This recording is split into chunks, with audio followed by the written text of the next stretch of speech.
Bom dia, graça e paz a todos. Deus é fiel.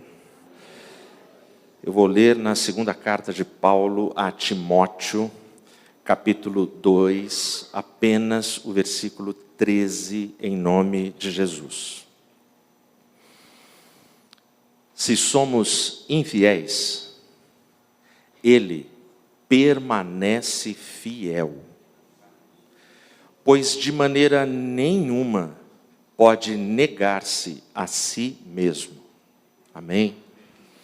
Esse texto é sensacional.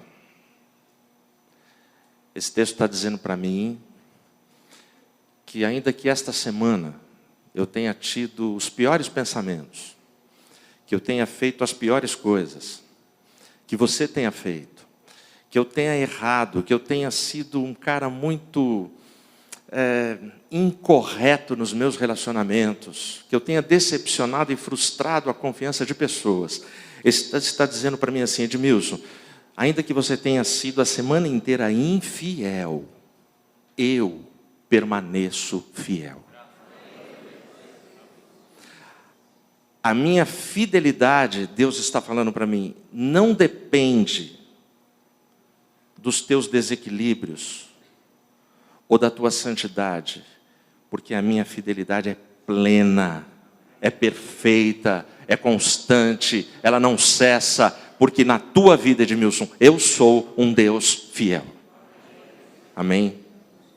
Feche os seus olhos. Pai, glória, honra e louvor ao teu nome.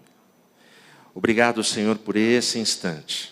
Obrigado, Senhor, por voltar a esta casa. Obrigado por esses irmãos. Obrigado porque chegamos bem. Eu peço em nome de Jesus o perdão dos nossos pecados, a começar com os meus pecados. Que a tua graça, o teu poder e o teu amor fale uma vez mais conosco. Edifica-nos na tua palavra. Corrige-nos na tua palavra. Nos dá esperança através da tua palavra. Em nome de Jesus eu oro. Amém. Pode se assentar.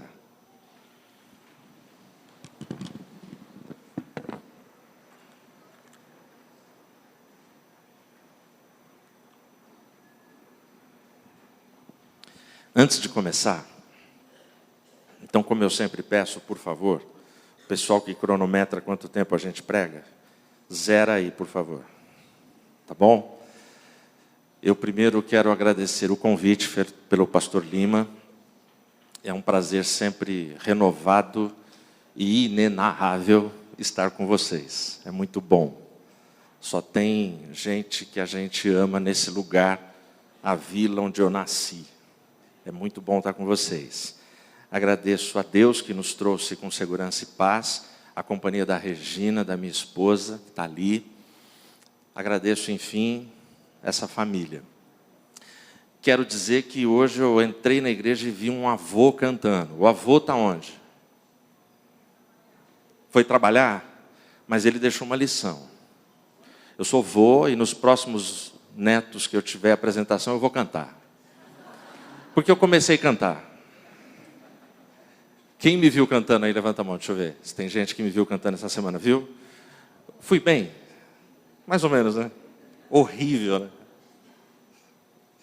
Tudo isso é só para falar o seguinte: quem não me viu cantar, se inscreve no canal Sedimentos. Tá certo? Que você vai ver, é um canal nosso, que a gente mantém com incentivo dos meus filhos e da minha amada. Amém? E eu tenho que dar um recado para vocês antes de começar a pregar, senão eu sou chamado a atenção pela moçada do Parque Itália. Vai acontecer em outubro, 26 de outubro, em Campinas, é um sábado, a Conferência Revolução, que é promovida, realizada pela Base J.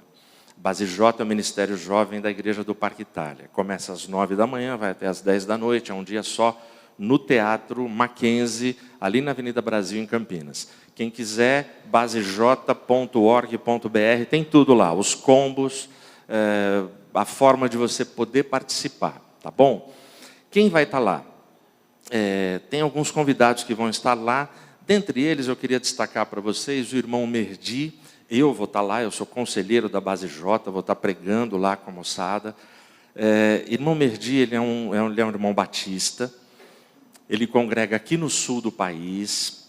Só um resumo do testemunho dele: filho de um sacerdote islâmico ali no Marrocos, e na juventude dele, ele é bem jovem, quando ele estava fazendo o seu TCC, o trabalho de conclusão de curso, o TCC dele era: você tem que fazer uma comparação entre o Evangelho de Lucas e o Alcorão. Estudando o Evangelho de Lucas, ele se rendeu a Jesus Cristo.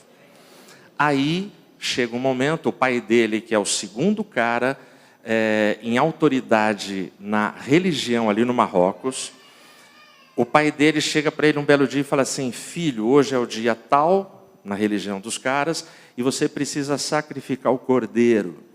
O menino olhou para o pai e falou assim: pai, eu não posso mais sacrificar o cordeiro, porque o cordeiro já foi sacrificado.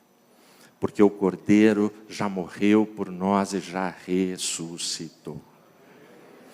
Bom, o resultado é que esse menino teve que sair do Marrocos, ele pediu asilo, né? Aqui no Brasil, e ele está lá, congrega numa igreja batista, e ele tem dado o seu testemunho. E a gente conseguiu trazer esse rapaz para estar lá com a gente, tá bom? Então, quem tiver interesse, entra no site, tem tudo lá. Pronto, já não vou levar mais bronca da moçada. E por último, eu quero cumprimentar os internautas também, os nossos irmãos, amigos. Eu não sei para que câmera eu olho, deve ser aquela. Mas tem uma pessoa muito especial que eu preciso mandar um abraço, que eu recebi a mensagem quando eu estava aqui. É a minha sobrinha, a filha da Deise e do Toninho, a Fabiana. Muitos conhecem aqui, ela é cadeirante. A Fabi, ela tem a idade da minha filha, mas a Fabi, ela tem um coração, uma mentalidade de uma criança de 7, 8 anos. E ela falou: avisa o Edmilson que eu vou assistir. Pede para ele mandar um abraço para mim. Então, Fabi, um abraço e um beijão para você. Amém? Então, agora vamos começar a pregar. Pode disparar o alarme aí.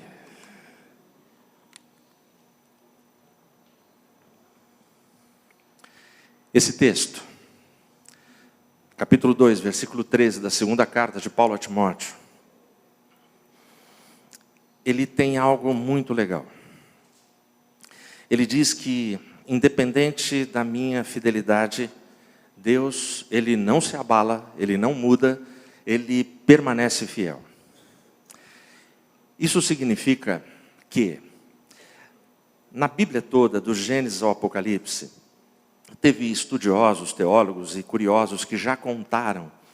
Eu não vou arriscar aqui falar número, porque cada um dá um número, mas todos concordam que as promessas contidas neste livro ultrapassam milhares, ultrapassam os 4 dígitos, os 3 dígitos, né? Então são muitas promessas. Isso significa que quando eu leio esse texto, todas as promessas que contém a Bíblia, Deus é fiel e poderoso para cumprir. Amém? Só que esse texto, ele é pleno e abrangente. Não significa somente isso.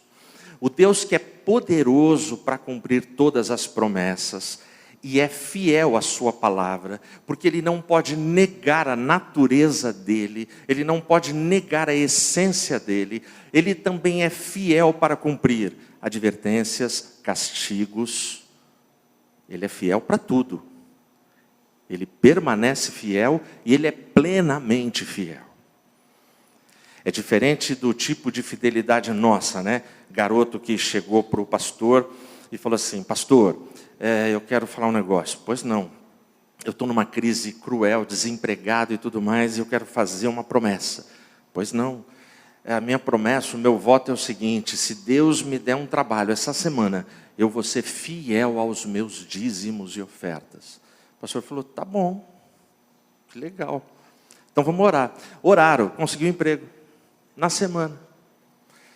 Esse garoto, o testemunho dele é um garoto americano, num emprego para ganhar $100 por semana. Então, toda semana ele devolvia lá, bonitinho, entregava tal, sua oferta, seu dízimo. E esse garoto, muito bom funcionário, competente, ele vai crescendo, e passou a ganhar $300 por semana, 500 por semana, até que ele chegou a diretor dessa empresa, ganhando em torno de $2 a $3 mil por semana. Aí ele chamou o pastor na casa dele e falou: pastor, lembra quando a gente orou? Lembro. Então, eu ganhava $100. E eu estava sendo fiel. Mas agora é muito, pastor. Agora é muita grana, não está dando para entregar. O que eu faço? O pastor virou para ele e falou, é fácil, é muito fácil. Agora nós vamos orar para você voltar a ganhar $100 por semana. Ok? E aí você vai conseguir ser absolutamente fiel.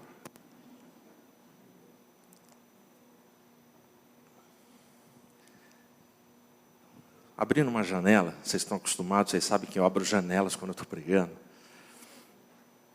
A gente anda por esse Brasil, e em outras denominações também pregando. Quem mantém, quem sustenta, quem garante as igrejas, estatisticamente falando, na sua maioria, são os pobres. Não são os ricos, são os pobres. E quando eu digo pobre, eu estou falando de classe média. É esse povo que é fiel. E lamentavelmente, na geração mais jovem, na moçada, não existe uma consciência de toda a teologia da grana na Bíblia, da generosidade.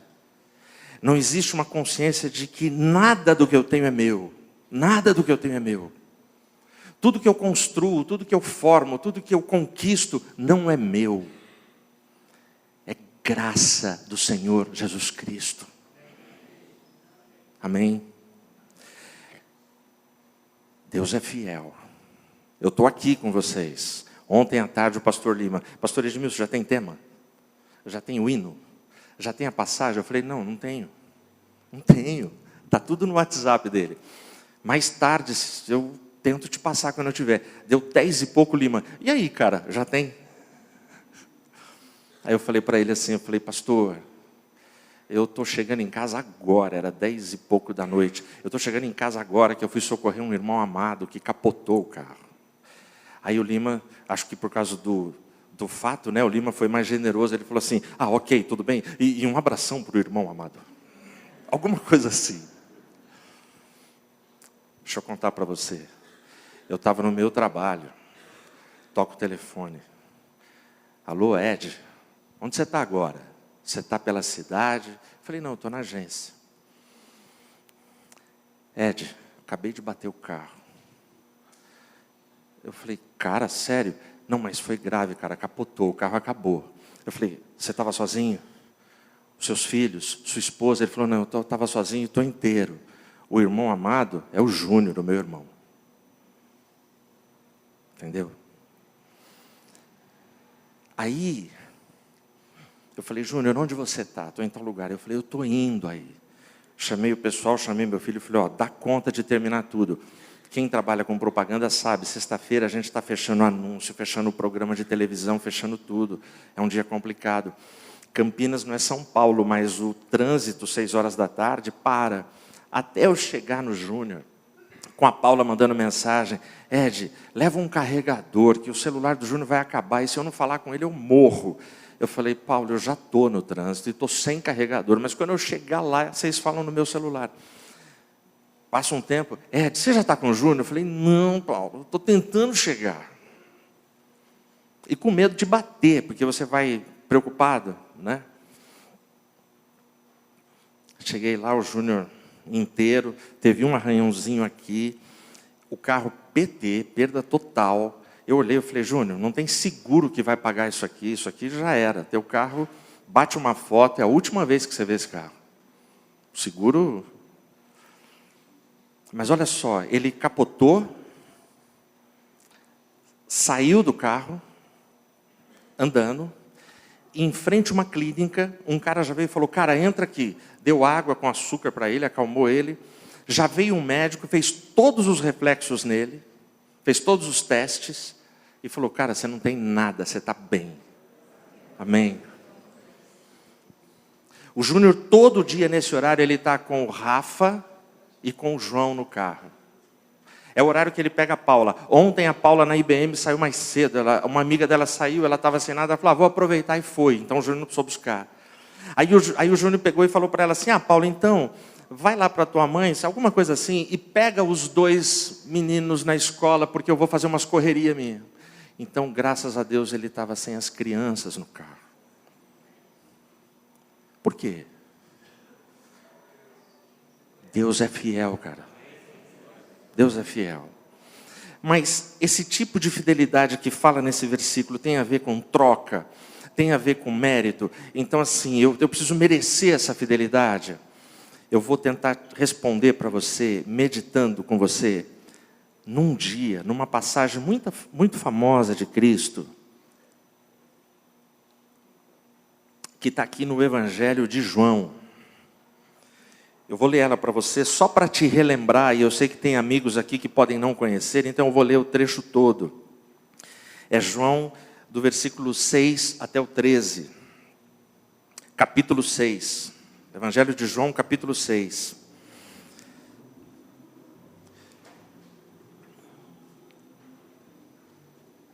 Do versículo 5 em diante.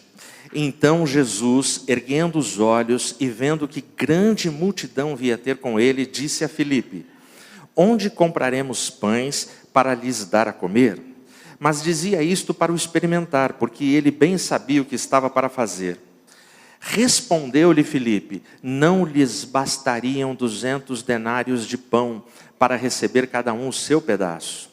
Um de seus discípulos, chamado André, irmão de Simão Pedro, informou a Jesus, está aí um rapaz que tem 5 pães de cevada e 2 peixinhos, mas isto que é para tanta gente? Disse Jesus, fazei o povo assentar-se, pois havia naquele lugar muita relva.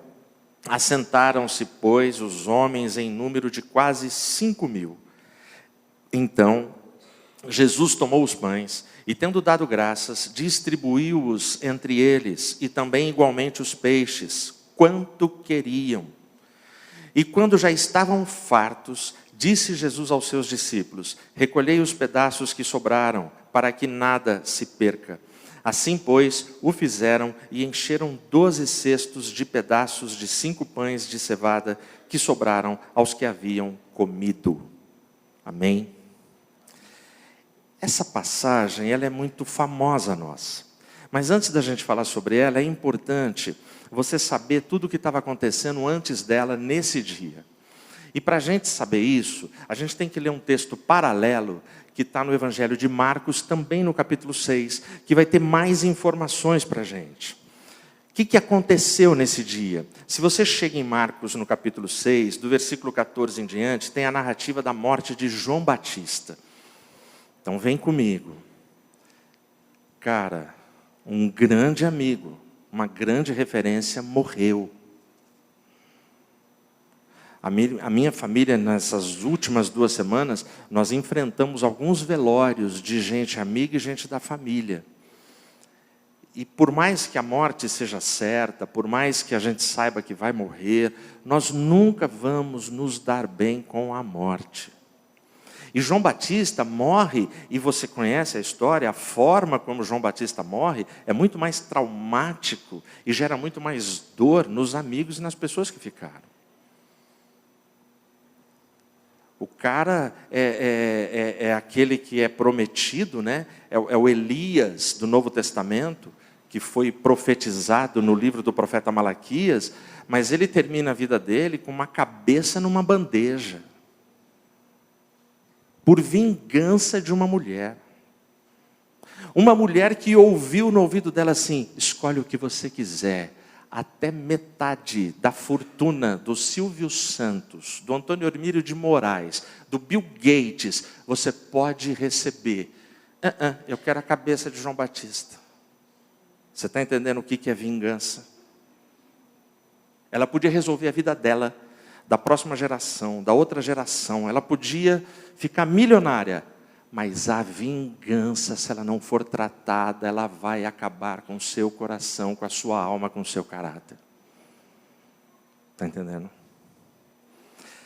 Então aqui, esses caras estão vindo morte de João Batista, e eles estão voltando de uma pequena viagem missionária que eles fizeram a mando de Jesus. Eu vou ler para você aqui, o versículo 13, capítulo 6 de Marcos. Olha o que diz o versículo 13. Expeliam muitos demônios e curavam numerosos enfermos, ungindo-os com óleo. A viagem desses caras foi um sucesso. Todo demônio que aparecia, eles expulsavam. Doentes eram curados. Ou seja, eles são testemunhas de sinais e maravilhas que realizaram na autoridade do nome de Jesus. Ou seja, a viagem deles é sensacional. Eles estão voltando. Se a gente lesse o texto todo, a gente não vai ler, a gente vai perceber que Jesus, ele está procurando um lugar reservado, ele quer ficar num lugar à parte, com esse pequeno grupo dele. Até que a multidão de 5.000 homens, mais ou menos, vai perseguindo e descobrindo onde Jesus está.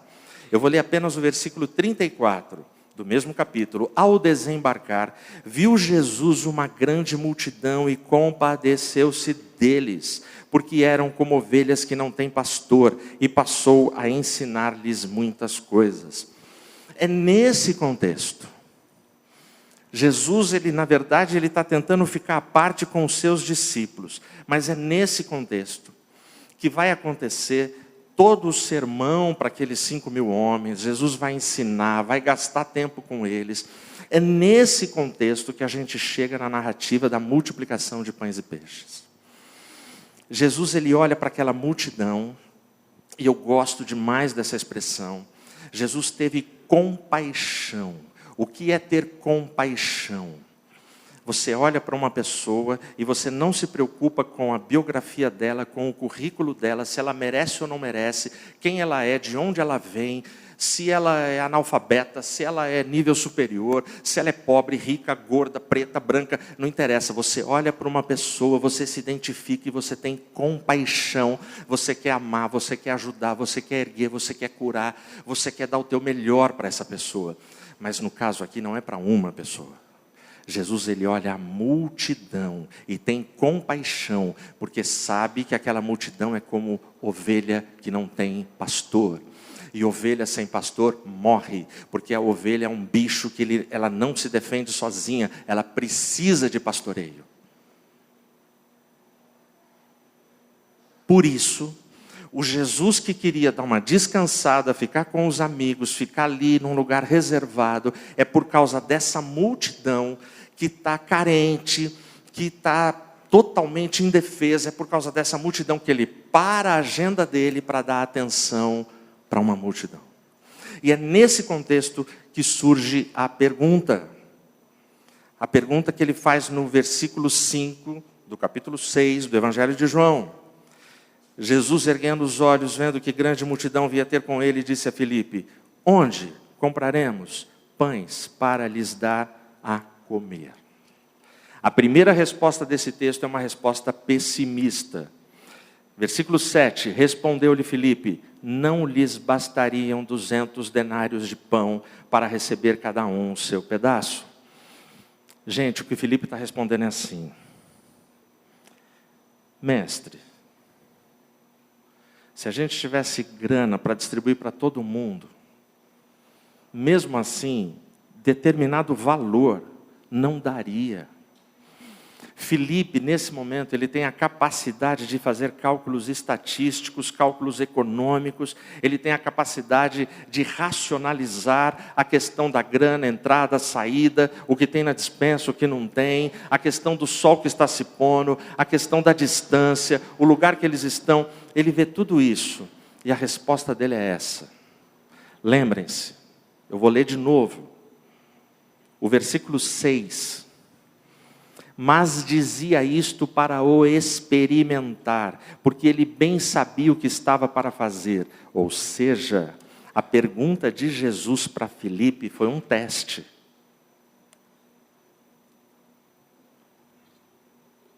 Alex, um favor, abre essa.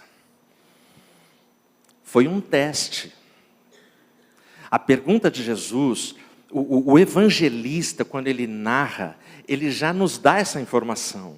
Ele narra No versículo 7 vem a resposta de Filipe, mas no versículo 6, após a pergunta de Jesus, o evangelista já me explica. Jesus fez essa pergunta para testar Filipe, porque Jesus já sabia o que ele iria fazer. Então agora é importante o contexto. Você lembra o que eu falei agora há pouco? Esses caras estão voltando de uma viagem missionária. Esses caras, o texto lá no Evangelho de Marcos diz que eles expulsavam todos os demônios que apareciam e eles curavam toda sorte de enfermidades entre o povo. Os caras estão chegando de uma viagem com operações de maravilhas e coisas sobrenaturais. E aí eles estão diante do rei. E o rei pergunta: como a gente vai alimentar o povo? Não tem grana, Senhor. Filipe está diante da solução do problema dele. Filipe está diante do rei do universo, do Messias, do cara que falou para eles: ó, vocês vão e eu vou dar unção e autoridade. E eles tiveram unção e autoridade, mas ele já está questionando, ele já não tem solução para o problema. Igualzinho eu e você, nós nos esquecemos dos inúmeros favores e milagres e ações sobrenaturais de Deus na nossa vida, quando a gente se vê diante de um novo problema. A gente se esquece do que Deus já fez por cada um de nós. A gente se esquece do versículo 13, do capítulo 2, da segunda carta a Timóteo: Deus é fiel. Ainda que eu permaneça infiel, ainda que eu seja infiel, Ele não pode negar a natureza dEle.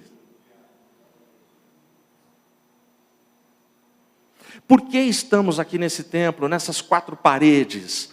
Nós só estamos aqui, cara. Assim como o meu irmão, eu creio pela fé que o Júnior hoje está lá no Parque Itália. O Júnior só está no Parque Itália e eu só estou aqui porque Deus é fiel. E porque nos livrou de violências, de desastres, de catástrofes, de enfermidades, para que a gente pudesse estar em pé, ministrando a palavra. Deus é fiel.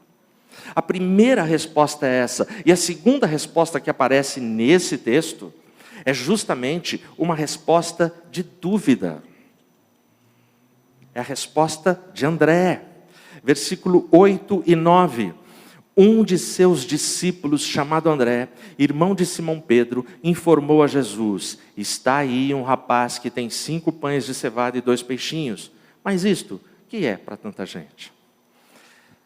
Num primeiro momento, a colocação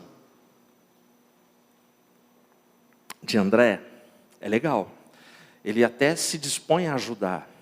Mas ele fecha com uma pergunta assim: ó, tem um garoto aí que tem 5 pães e 2 peixes. Ele podia parar aí. Ele podia chegar e falar: Jesus, ó, tem isso aqui. E se retira, sai de cena. Mas o que vai ser isso para tanta gente? Em 1837, pela primeira vez, foi dramatizado, foi publicado, se tornou público um conto, um drama que até hoje faz sucesso. A Roupa Nova do Rei. Quem conhece? Levanta a mão. Pouca gente. A minha sobrinha, a Fabiana, que está assistindo a gente, eu fui assistir essa peça ano passado, que ela dramatizou com o pessoal de crianças, todos com portadoras de necessidades especiais. E a gente foi ver. No dia ela falou assim para mim: Ed, ela me chama de Ed. Ed, um dia você conta que eu fiz essa peça numa mensagem? Eu falei: conto, Fabi. É por isso que ela está me vendo. Então ela está confirmando isso. E ela dramatizou essa peça. Eu vou dar um resumo do que é essa peça para você. Essa história. Um cara vivia num reino, ele é estelionatário, ele é 171, não tem mais ambiente para ele naquele lugar, e ele vai para outro reino. Chega nesse outro reino, ele é estelionatário.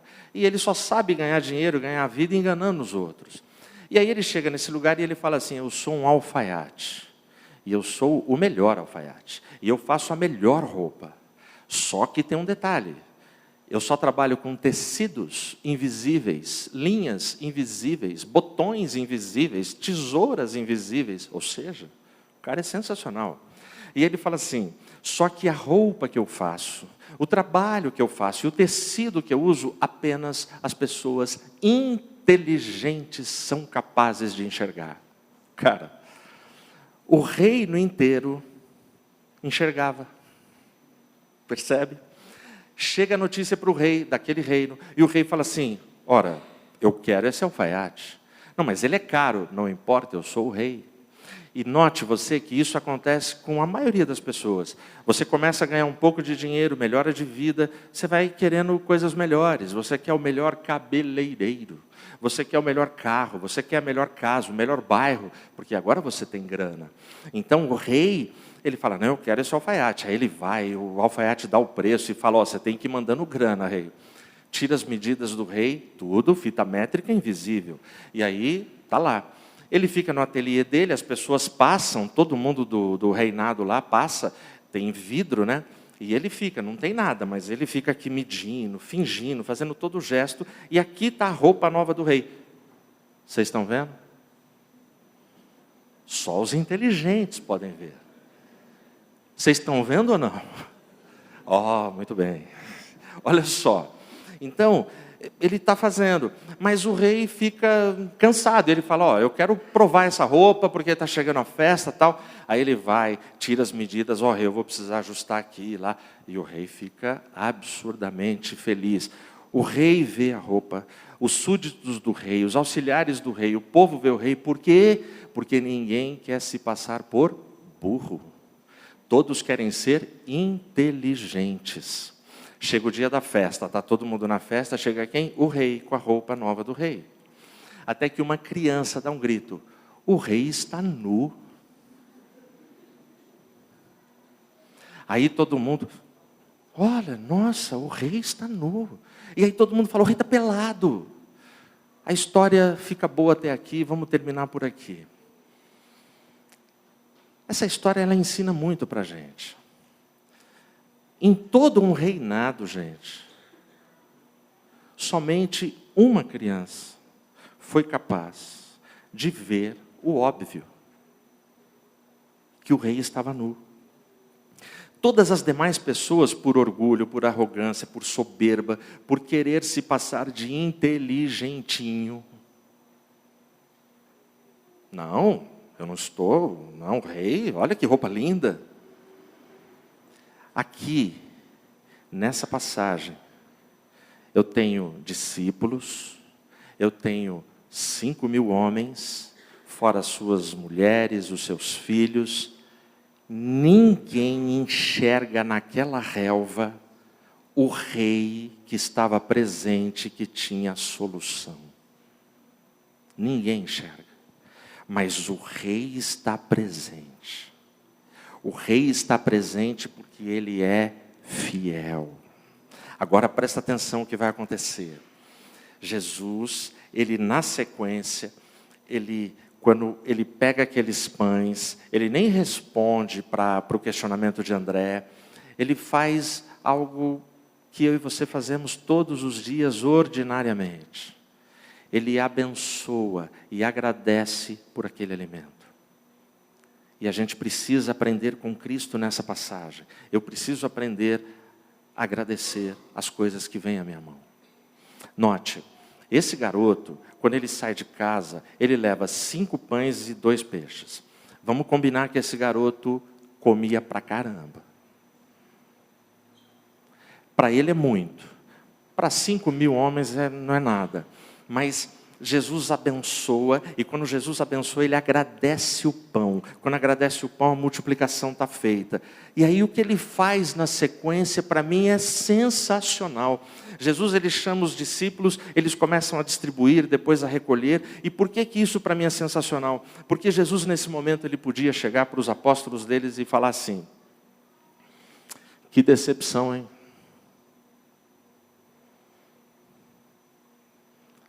Nenhum de vocês orou por esse pão, clamou por esse pão, teve fé por esse pão, nenhum de vocês, vocês não fizeram nada, vocês não acreditaram em mim, vocês me viram já fazer tantos milagres, e eu estava aqui, vocês não entenderam que eu era a solução. Jesus não fez isso. Sabe o que Jesus fez? Ele chama os caras e inclui eles na festa, amém? Por que ele faz isso? Porque ele é fiel. Se você prestou atenção nesse texto, em nenhum momento, ninguém da multidão pede comida. Ninguém pede. O único que se preocupa é Jesus. O que a gente vai fazer? E os apóstolos, todos eles, não tem jeito, não tem jeito. Ninguém pede nada aqui. Poxa, ninguém pediu nada, mas Jesus deu. Por quê? Porque mesmo quando eu não sou fiel, Ele permanece fiel.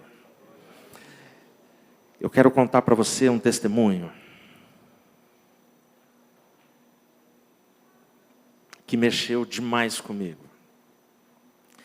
Esse irmão me autoriza a contar, e não só a contar, ele me autoriza até a imitar ele, porque imitar ele é importante aqui no testemunho. Alguns aqui conhecem esse cara. Eu tive um tempo atrás pregando na nossa igreja em Bom Sucesso. Bom Sucesso é longe, não é? Para vocês aqui é longe, para mim de Campinas então nunca chega. O sucesso não chega nunca. Quando você pensa que está chegando num bom sucesso, ainda tem muito para andar. Cara, e eu fui lá para pregar sábado de manhã, e eu pregaria sábado à noite, eu teria a tarde toda livre. Chego eu, a Rê e a Mariana, minha filha. Eu desci do carro, esse irmão que eu vou te contar, ele que me recebe. E ele me recebe assim, pensa num cara da minha faixa etária. Ele chega e ele fala assim para mim, fortão, alto, ele vira e fala assim, paz do Senhor, pastor Edmilson. Presta atenção. O que você faz nessa hora? Eu nunca vi o irmão. Eu não sei quem é o irmão. Eu não sei o nome do irmão. Pô, mas ele veio sorridente, solícito. Nessa hora você mantém a elegância. Caras que estão acima do peso como eu, é duro manter a elegância. Mas olha só, você mantém a elegância, respira, com toda a educação. Não ri. Se for para rir que nem vocês riram, engole. E a paz do Senhor, irmão. Pastor, tem um cafezinho preparado para o senhor. Eu, putz, grito. E aí vou. E escalaram ele para ficar comigo. E tomamos café e pá, tá. Preguei. Terminei de pregar, termino o culto de manhã. A gente almoça na igreja. Muitas pessoas almoçaram ali na igreja. Quem conhece Bom Sucesso. Almoçamos. Aí esse irmão vem para mim e fala assim, pastor, tem uma casa preparada para o senhor dormir. Poxa, foi super legal. Eles prepararam uma casa para eu, para a Regina, para minha filha, para a gente poder ir descansar aqui, ia ter o culto à noite. Aí eu perguntei para ele, falei, e você vai para onde? Estava ele, a esposa e as filhas. Eu vou ficar aqui. Eu virei para ele e falei assim, cara, eu vou ficar também. A gente vai ganhar essa tarde aqui. Vamos bater papo. Foi a melhor escolha que eu fiz. Quem conhece Bom Sucesso sabe que é uma igreja, uma construção simples, pequena, uma região pobre aqui de São Paulo. Sim ou não? Mas foi a melhor escolha que eu fiz. Porque aquela família foi me cativando. A gente almoçou junto, demos risada. Eu já estava quase falando igual ele. Porque eu tenho um problema, se eu vou em Curitiba, dá 2 horas que eu estou falando com um gaúcho, eu já estou, barbaridade. E as pessoas pensam que eu estou zoando. Não, é que eu vou pegando o jeito e começo a falar igual. E ele foi gostando da gente e tal. Aí no meio de tudo ele vira para mim e fala assim, pastor Edmilson, eu tive 7 AVC. Eu falei, o quê? Eu falei, não, peraí, arrastei a cadeira e falei, conta essa história. Eu tinha tempo. O culto era só à noite. Isso era umas 3 horas da tarde. Eu estou falando do Moisés, pai das gêmeas. O Lima sabe quem é. Aí ele começa a contar dos 7 AVCs. Ele lembra de cada AVC, ele lembra detalhes, ele lembra como aconteceu, quando aconteceu, e eu não vou lembrar para reproduzir para vocês. Alguma coisa eu lembro e é o que eu vou contar. Pode ser que eu erre alguma coisa. E ele conta que cada AVC aconteceu de uma forma que o próprio acontecimento, como se desenrolou o AVC, é que livrou ele da morte. E eu falei, cara, isso é um milagre vivo. 7 AVCs, você está vivo aqui. Um dos AVCs que aconteceu com ele, ele falou que ele estava tranquilo, estourou uma veia aqui dentro, e essa veia, quando estourou, puff, ela ficou pendurada e começou a sangrar para baixo. O médico falou para ele, você ficou vivo porque a sua veia estourou para fora e não para dentro, e sangrou para fora. E ele está contando. Aí ele fala para mim, no meio das histórias que ele está falando, ele fala assim, pastor Edmilson, a única sequela que eu tive foi a voz. Eu falei, por isso que você fala assim? Eu falei, eu achei que você era fã, eu achei que... Não. A minha voz é um troféu. Aí eu já virei brother dele, eu já era mano, eu já não era irmão. Aí é sangue do meu sangue. E estamos juntos. Cara, ele chegou no 7º AVC. Aí ele falou, pastor, eu estava lá, fazendo uma consulta, estou no meio da consulta, o médico olha para mim e fala assim, Moisés, cara, para do que você está falando, repete. O rato roeu a roupa do rei de Roma. Aí ele, o rei de Roma. Ele falou, cara, você está tendo um AVC, estica o braço. Ele fez isso. Quando ele faz isso, ele falou assim, que esse braço dele não conseguia esticar, ficou todo encolhido e ele não conseguia levar. Quando ele fez esse teste, o médico falou, cara, direto para a UTI, você está tendo um AVC. Esse foi o 7º. Aí ele vai, internado na UTI. Agora começa o testemunho cruel do último AVC. Ele chega e fala assim para mim, pastor Edmilson, fala, na UTI só existe um som.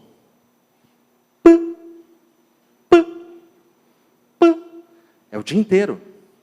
E a gente fica lá, pastor. Não conversa com ninguém, não fala com ninguém. E 20 leitos. Só que tem uma hora que faz assim. Você fala, meu Deus, será que fui eu?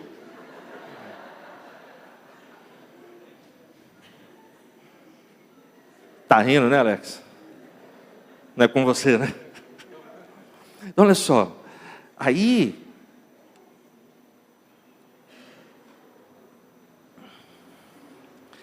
Quando deu esse morreu um cara de uma maquinha que ficava lá no canto.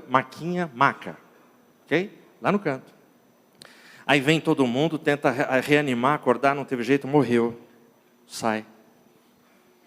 Passa uma noite, passa um dia.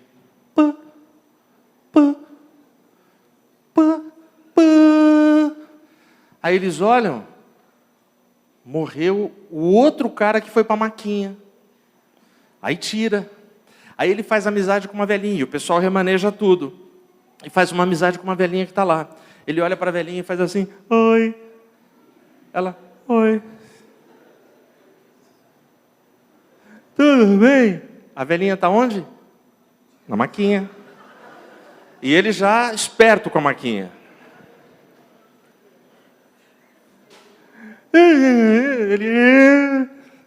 E ele conta esse diálogo.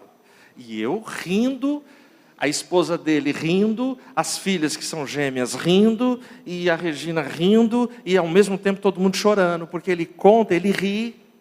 E deixa eu abrir outra janela. Ele está me contando o 7º AVC. Esse cara não parou de rir e de chorar com a gente rindo e chorando. E eu acho isso uma grande virtude. Cara, aprende a rir de você mesmo. Não se leve tão a sério. Não seja carrancudo. Aprenda a rir, cara. Tropeçou, caiu, ri.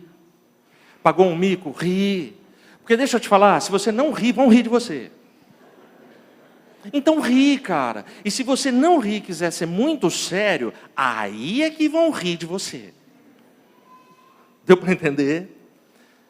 O Moisés vive, ele é muito bem resolvido, desencanado, não tem complexo. Não. E aí ele está lá. E a velhinha, ai, ai. Chega lá, a velhinha. Entra todo mundo e falou, pastor, que cena constrangedora. Os caras chegaram com o desfibrilador e arrancam o avental da velhinha, ela fica pelada e pá, a velhinha pula. Morreu. Morreu a velhinha. Aí chega o chefe da UTI e fala, seu Moisés, nós estamos remanejando os leitos e agora o senhor tem que ir para a maquinha. Ele olhou para o cara e falou assim, eu não vou.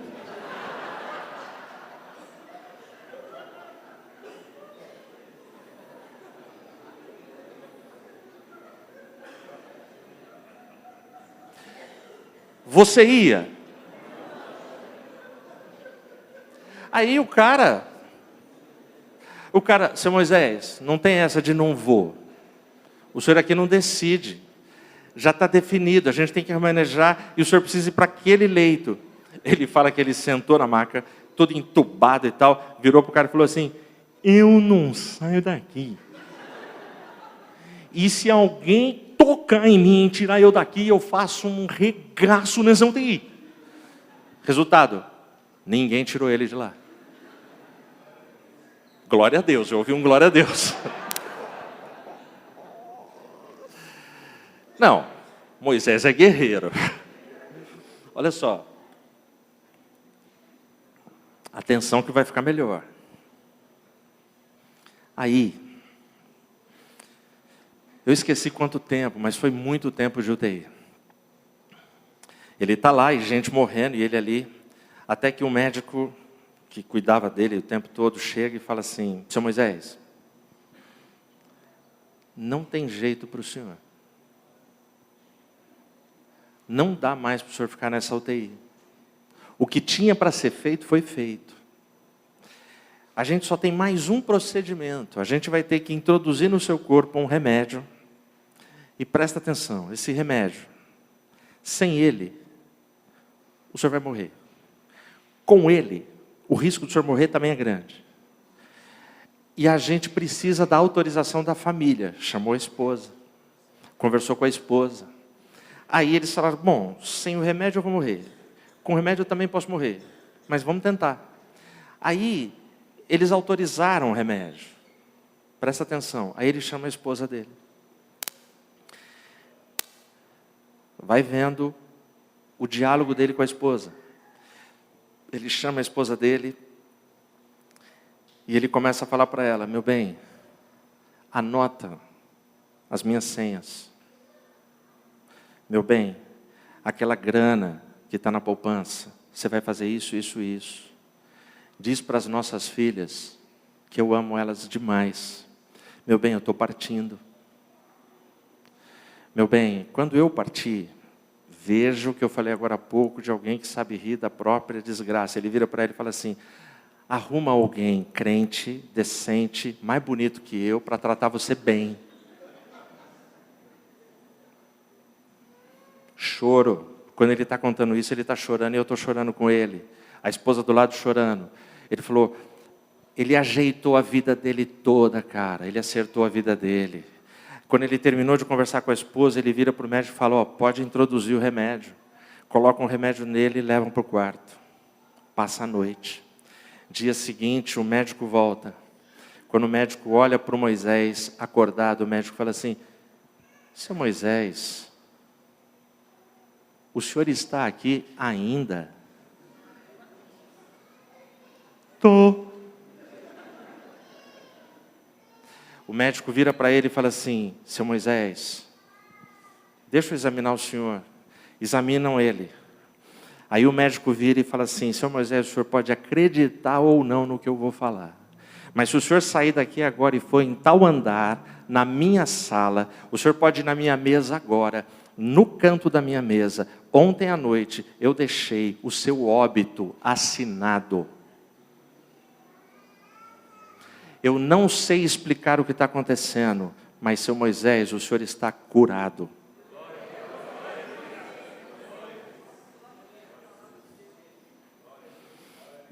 O Moisés, em lágrimas, comigo, com a minha família, ele vira e fala assim: sabe, pastor Edmilson, naquela noite, o médico foi tão convincente, 7 AVCs, pastor, eu não esperava mais nada. O médico foi tão convincente que naquela noite eu nem orei pedindo que Deus me curasse, eu já estava conformado. Mas sabe por que o Moisés está entre nós e está aqui até hoje? Porque Deus é fiel, cara. Deus é fiel. Mesmo quando eu não permaneço fiel, Ele é fiel. Ele não me ama pelos meus méritos. Ele não me ama pelo que eu faço. Ele não me ama se eu oferto ou não oferto. Ele não me ama porque eu seja correto com a minha esposa, com os meus filhos. Evidente que tudo isso agrada a Ele e glorifica o nome dEle, mas não é por isso. Ele me ama porque Ele é fiel, cara, porque Ele decidiu me amar, porque Ele decidiu amar a igreja de Vila Medeiros, cara. Ele é fiel o tempo todo. Ele é bondoso. Ele não pode negar a natureza dEle. Eu queria que você pensasse sempre nisso. E eu termino essa reflexão com um testemunho de um cara que eu tive o prazer de acompanhar lá no Parque Itália. Esse cara já foi presidente da Rumap Paulista, é diácono, hoje trabalha na igreja de Vinhedo, genro do diácono Laerte. Alguns aqui podem até conhecer ele. O Laerte está bem velhinho, está vivo ainda. Ele era guarda rodoviário. Esse cara, quando começou a namorar a Simone, a esposa dele, ele começou a ir na igreja e ser simpático à igreja. Isso tem, cara, uns 30 anos mais ou menos. O Sérgio, ele, sabe, cabelo bom, quando o homem tem cabelo bom, que as mulheres querem cuspir no cabelo do cara, que as mulheres se matam com as chapinhas, e aí Deus dá um cabelo bom para o cara, e o cabelo dele vinha aqui na coxa, e ele fumava muito. Sabe o cara que fuma e deixa o maço de cigarro aqui dentro da camiseta? Sabe assim? E era um fedor, cara, desculpa se tiver algum fumante, mas é que o cheiro é ruim mesmo. Ok? Eu tenho bronquite. Só o cheiro já me incomoda, eu começo a tossir. Pô, e o Sérgio ia, e ele gostava da gente. E ele ia. Eu lembro uma vez que foi uma igreja fazer intercâmbio lá com a gente. E teve um cara que virou para mim e falou assim: um cara desse não sobreviveria na minha igreja. Eu olhei para ele e eu sempre fui assim, sério. Aí eu olhei para ele e falei assim: ainda bem que ele não está na sua igreja, né? Ah, porque está na sua? Eu falei: não, ele está na igreja de Cristo. E a gente foi amando esse cara, e amando esse cara, e abraçando esse cara, e abraçando esse cara. E cada vez que ele queria fumar, ele vinha e falava assim: pastor, eu vou sair que eu preciso fumar um cigarrinho. Eu falei: beleza, Sérgio, só vai um pouquinho longe para fumar, você não vir nas crianças. Ele: não, pastor. Aí ele ia, fumava o cigarro dele e voltava. Ouvia a oração, ouvia a pregação, ouvia o louvor, estava ali com a gente. Eu lembro que teve um dia, um pôr do sol, a moçada se reuniu para orar.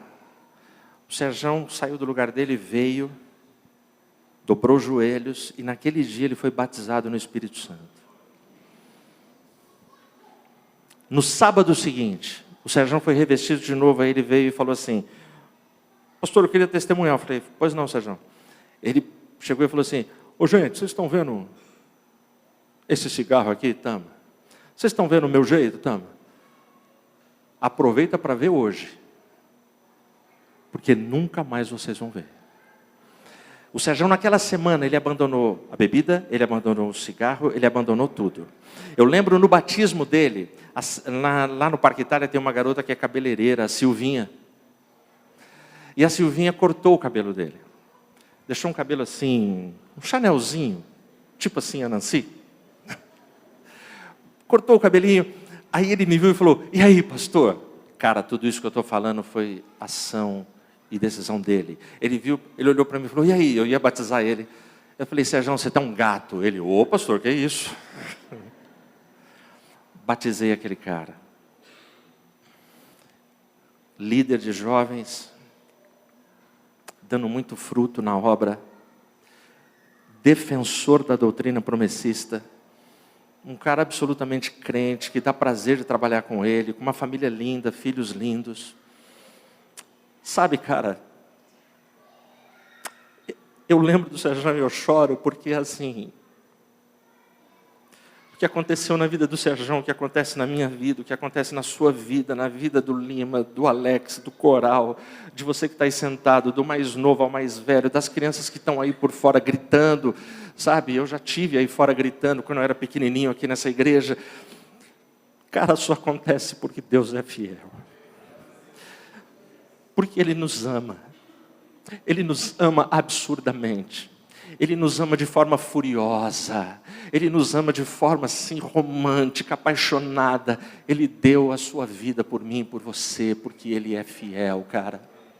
Fique em pé, eu quero orar por você. Feche os seus olhos, Pai. Glória, honra e louvor ao Teu nome.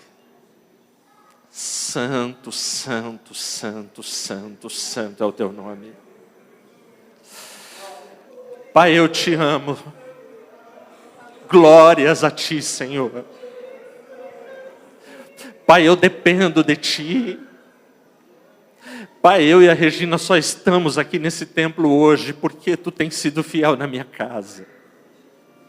Porque Tu tens sido fiel em nos guardar, em nos defender, em nos proteger por onde quer que a gente vá. Pai, eu amo a Tua palavra, eu amo a Tua lei, eu amo a graça, eu amo a salvação, eu amo o Teu sacrifício. Eu Te amo, Jesus, eu amo a Tua fidelidade, Pai. E eu quero, em nome de Jesus, interceder por toda essa congregação e pedir a Ti, no Teu nome, perdão, Senhor, quando nós não somos fiéis. Perdão quando a nossa fidelidade é tão pífia, é tão fraca, é tão frágil e ela falha tanto, Pai. Mas Deus, a cada dia, de glória em glória, de dor em dor, de sofrimento em sofrimento, de humilhação em humilhação, de decepção em decepção, de perda em perda, Tu tens fortalecido a nossa fé e colocado fidelidade em nós pela Tua graça, Senhor. Nos ensina a ser fiéis a Ti. Nos capacita a isso, Pai. Eu sei que Tu vem buscar um povo fiel, zeloso e de boas obras. Pai, se a gente não tem sido nem fiel, nem zeloso e nem de boas obras, Pai, e a gente não quer ser isso para ganhar salvação, mas a gente quer porque a gente foi salvo, Pai. Em nome de Jesus, Senhor. Invade mentes e corações nessa hora com o Teu Espírito Santo e aviva a Tua obra, Pai. No decorrer dos anos, aviva a Tua palavra, Senhor. Derrama unção, derrama poder, derrama graça, Pai. Nos ensina a caminhar em fidelidade e rendermos-nos à Tua fidelidade, Senhor. Em Teu nome, para a Tua glória e para o Teu louvor eu oro. Amém, Jesus.